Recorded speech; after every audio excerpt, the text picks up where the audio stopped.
Halo, assalamualaikum warahmatullahi wabarakatuh. Apa kabar sahabat surga semua?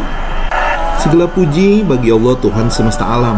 Rahmat dan keselamatan semoga terlimpah atas paling mulianya Nabi dan Rasul, juga atas keluarga dan para sahabat, serta kepada yang mengikuti mereka dalam kebenaran sampai hari kiamat. Adapun setelahnya, kali ini saya Habib Prastio bersama teman-teman dari komunitas Ventriloquist Indonesia, insya Allah akan berangkat dan menjalankan ibadah umroh. Dan itu kini kita sedang berkumpul di Terminal 3 Bandara Soekarno-Hatta, Jakarta. Perjalanan kami kali ini bersama-sama dengan Travel UBP.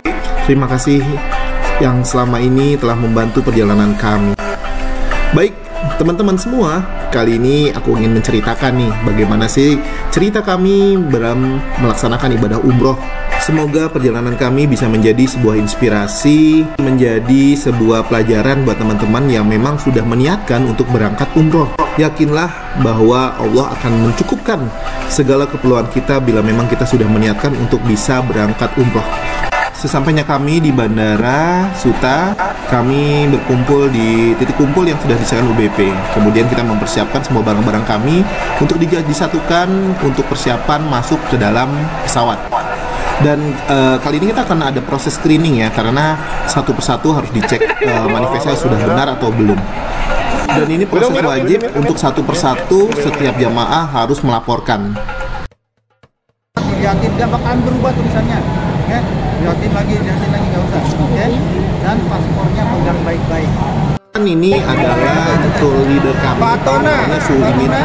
Beliau adalah seorang pemimpin di rombongan kami yang akan mendampingi kami selama perjalanan umroh ini.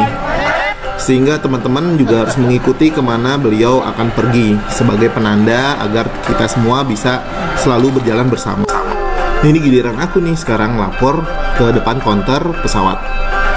Seperti biasa kita akan melampirkan paspor kita dan tiket kita ya. Jadi jangan sampai lupa tuh. Dan kemudian kita masukkan tas kita satu persatu ya. Jadi satu orang untuk satu barang yang akan kita masukkan ke dalam bagasi.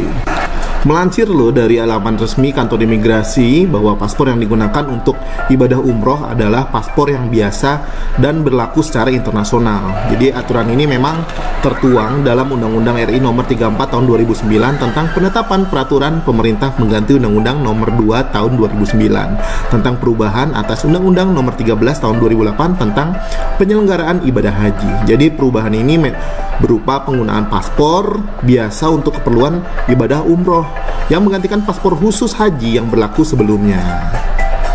Ini kita sudah ada di gate 8 ini, gate untuk persiapan kita berangkat. Dan senang sekali akhirnya dipanggil juga kami untuk memasuki pesawat. Dan ini dia, guru kami ada di depan.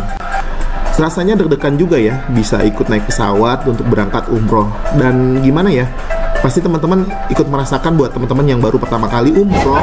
Dan kita akan naik pesawat ini nih, kita naik Qatar Airways. GoPro-nya udah bisa. Halo, assalamualaikum warahmatullahi wabarakatuh. Mau karena Radit jadi pemalu di sini. Kelawak aja karena kita lagi mau masuk nih, kita mau naik pesawat menuju Doha ya dari Qatar Airways. Jadi ikuti perjalanan kami kemana Kak Radit? Ke Jeddah lewat Doha. Qatar ya? Qatar Airways. Nah, sekarang kita lagi ngantri lagi di Garbarata ini di Qatar Airways ya. Jadi di bagi atas 4 zona, kita di zona 4. Jadi ya agak ngantri dulu ya. Jadi karena pesawatnya agak besar, jadi ada zona 1, zona 2 sampai zona 4. Pesawat yang kita naikin ini memang pesawat Airbus besar ya gitu ya, dan zonanya dibuat menjadi zona ya, dan sangat besar sekali. Dan kita sekarang dapat di kelas ekonomi, dan ini dia QR 959 menuju Doha. Jadi kita akan transit di Doha. Oke, pesawat yang kita naikin ini pesawat Airbus A330 ya, atau A300 kalau nggak salah ya. Dan saya kebetulan dapat di kelas ekonomi. Meskipun di kelas ekonomi sih, memang kursinya juga masih cukup nyaman. Kita lihat ya di sini ya, kita wow, pesawatnya besar banget gitu ya. Dan memang kalau misalnya size-nya orang Indonesia, kalau pakai pesawat ekonomi luar negeri, emang rasanya berbeda ya. Masih terasa lenggang dan terasa besar. Mungkin beda lagi kalau misalnya dengan orang-orang di luar orang Indonesia gitu ya. Dan ini dia, kita sudah sampai nih di tempat duduknya. Banyak sekali hiburan-hiburannya, kayak your trip, entertainment, kita ada movie, TV, audio, dan macam-macam deh. Dan bakalan nggak bosenin ketika kamu sudah duduk di pesawat Qatar Airways ini ya. Selain kondisi pesawatnya sangat bersih banget deh pokoknya ya, dan sungguh nyaman gitu ya. Dan ini adalah kondisi bangku di dalam pesawat A330 milik Qatar Airways ya. Menurut saya sih meskipun di kelas ekonomi kursi masih cukup nyaman, kemudian juga kalau kamu mau lihat jarak antar bangku juga tidak sempit gitu ya. Terus saya tuh masih bisa naruh tas di bawah nih ya, di bawah untuk di bagian depan yang ada di kaki saya. Dan ini kita bisa lihat nih ya, sini ada remote-nya gitu. Saya agak sih ya, agak susah juga cara makainya ya, karena udah lama banget sih nggak naik pesawat. Dan kita bisa lihat di sini banyak sekali sih tune yang bisa kita gunakan ya. Dan ini juga bisa digunakan sebagai remote TV, mengatur volume dan channelnya ya. Dan itu selain itu juga, ini juga ada pengaturan buat volume, kemudian ada pengaturan untuk lampu ya, untuk penerangan ya. Kita mau baca, kemudian ada telepon, dan juga ada pengaturan memanggil petugas ya. Di sini juga ada semacam keyboard ya, keyboard gitu ya, keyboard yang di tangan. Kemudian ada juga keypad buat bermain game biasanya ya. Dan kita bisa lihat di sini juga ada keypadnya buat main games ya. Pokoknya seru banget ya, dan kamu nggak akan ngebosenin kalau kamu udah duduk di sini. Oke, kita coba lihat ini, tapi aku jarang main game di pesawat gitu, kayak agak pusing. Mendingan kita nonton TV aja sebenarnya ya, atau nonton film ya, lebih nyaman gitu maksudnya. Untuk keypadnya, nah ini ada pengaturannya pakai bahasa Arab ya. Kurang ngerti juga ya, tapi ya lumayan unik juga.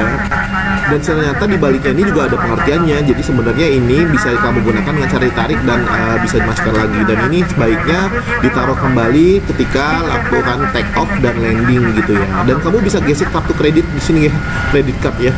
Mungkin buat ada beberapa layanan-layanan yang memang harus berbayar.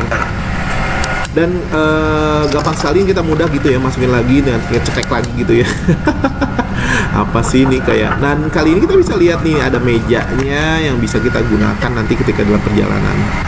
Oke, sahabat surga semua, kalau kamu bisa lihat di layar banyak sekali ya tampilan-tampilan, dan masih penasaran kan bagaimana perjalanan kami menuju Haramain bersama teman-teman di komunitas Ventilix Indonesia.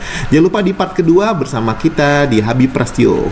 Assalamualaikum warahmatullahi wabarakatuh.